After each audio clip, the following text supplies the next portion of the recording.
இந்த ஒரு நிமிட வீடியோவில் தூத்துக்குடி மறை மாவட்டம் தருவைக்குளம் புனித மிக்கேல் அதிதூதர் ஆலயத்தை பற்றி தெரிந்து கொள்வோமா?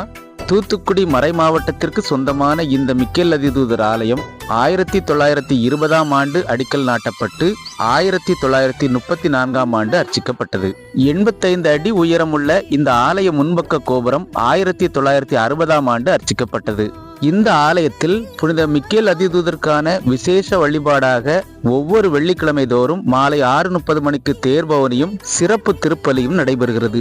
இந்த ஆலய திருவிழா ஆண்டுதோறும் செப்டம்பர் 20ஆம் தேதி கொடியேற்றத்துடன் தொடங்கி செப்டம்பர் மாதம் 29ஆம் தேதி வெகு விமர்சையாக கொண்டாடப்படுகிறது. தூத்துக்குடியிலிருந்து 12 கிலோமீட்டர் தூரத்தில் அமைந்துள்ள தருவைக்குளம் புனித மிக்கேல் அதிதூதர் ஆலயத்திற்கு தூத்துக்குடி புதிய பேருந்து நிலையத்திலிருந்து அடிக்கடி பேருந்து வசதிகள் உள்ளன. இதே போல பல கத்தோலிக்க திருத்தலங்களை பற்றி அறிந்து கொள்ள விரும்பினால் இந்த சேனலை சப்ஸ்கிரைப் செய்து இணைந்திடுங்கள். நன்றி, வணக்கம்.